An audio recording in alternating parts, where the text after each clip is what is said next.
Practice English through story. Learn English through story until DEAT do us apart. Learn English through story. English listening practice. Learn English through stories.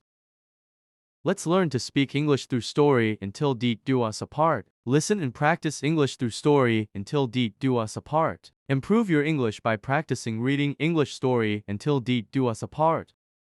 Until death do us apart. When I got home that night as my wife served dinner, I held her hand and said, "I've got something to tell you." She sat down and ate quietly. Again I observed the hurt in her eyes. Suddenly I didn't know how to open my mouth. But I had to let her know what I was thinking. I want a divorce. I raised the topic calmly. She didn't seem to be annoyed by my words. Instead she asked me softly, "Why?" I avoided her question. This made her angry. She threw away the chopsticks and shouted at me, "You are not a man." That night, we didn't talk to each other. She was weeping. I knew she wanted to find out what had happened to our marriage, but I could hardly give her a satisfactory answer. She had lost my heart to Jane. I didn't love her anymore. I just pitied her. With a deep sense of guilt, I drafted a divorce agreement which stated that she could own our house, our car, and 30% stake of my company. She glanced at it and then tore it into pieces. The woman who had spent 10 years of her life with me had become a stranger. I felt sorry for her wasted time, resources and energy, but I could not take back what I had said, for I loved Jane so dearly. Finally she cried loudly in front of me, which was what I had expected to see. To me her cry was actually a kind of release. The idea of divorce, which had obsessed me for several weeks, seemed to be firmer and clearer now. The next day, I came back home very late and found her writing something at the table. I didn't have supper but went straight to sleep and fell asleep very fast because I was tired after an eventful day with Jane. When I woke up, she was still there at the table writing. I just did not care, so I turned over and was asleep again. In the morning she presented her divorce conditions. She didn't want anything from me, but needed a month's notice before the divorce. She requested that in that 1 month, we both try to live as normal a life as possible. Her reason for this conditions were simple. Our son had his exams in a month's time, and she didn't want to disrupt him with our broken marriage. This was agreeable to me, but she had something more. She asked me to recall how I had carried her into our bridal room on our wedding day. She requested that every day for the month's duration, I carry her out of our bedroom to the front door every morning. I thought she was going crazy. Just to make our last days together bearable, I accepted her odd request. I told Jane about my wife's divorce conditions. She laughed loudly and thought it was absurd. No matter what tricks she applies, she has to face the divorce, she said scornfully. My wife and I hadn't had any body contact since my divorce intention was explicitly expressed, so when I carried her out on the first day, we both appeared clumsy. Our son clapped behind us. "Daddy is holding mommy in his arms." His words brought me a sense of pain.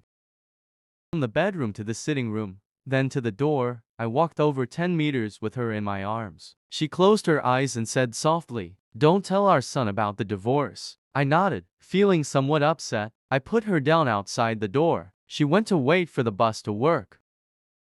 I drove alone to the office. On the second day, both of us acted much more easily. She leaned on my chest. I could smell the fragrance of her blouse. I realized that I hadn't looked at this woman carefully for a long time. I realized she was not young anymore. There were fine wrinkles on her face. Her hair was graying. Our marriage had taken its toll on her. For a minute I wondered what I had done to her. On the fourth day, when I lifted her up, I felt a sense of intimacy returning. This was the woman who had given 10 years of her life to me. On the fifth and sixth day, I realized that our sense of intimacy was growing again. I didn't tell Jane about this. It became easier to carry her as the months slipped by. Perhaps the everyday workout made me stronger.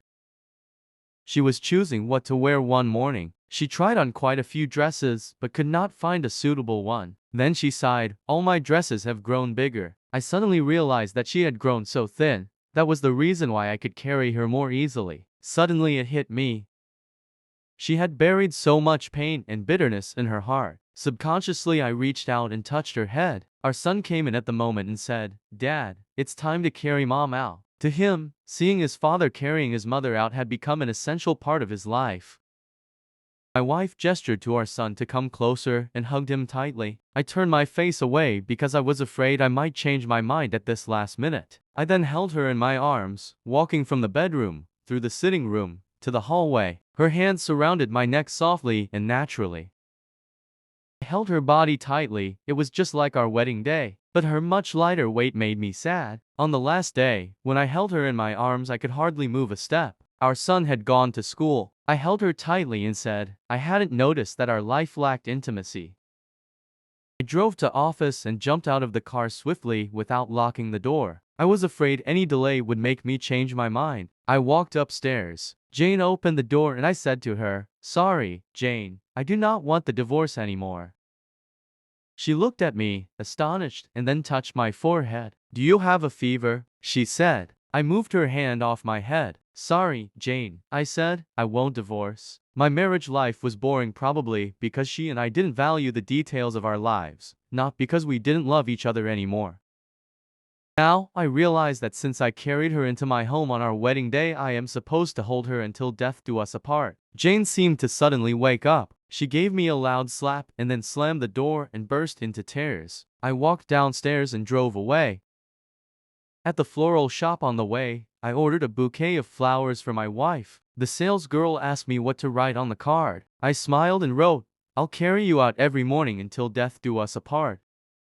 That evening I arrived home, flowers in my hands, a smile on my face. I run upstairs, only to find my wife in the bed dead. My wife had been fighting cancer for months and I was so busy with Jane to even notice.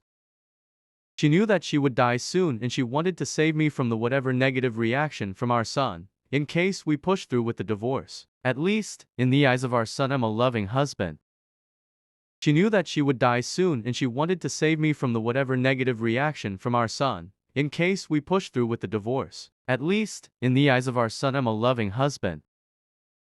Moral: the small details of your lives are what really matter in a relationship. It is not the mansion, the car, property, the money in the bank. These create an environment conducive for happiness, but cannot give happiness in themselves. So find time to be your spouse's friend and do those little things for each other that build intimacy and have a real happy marriage.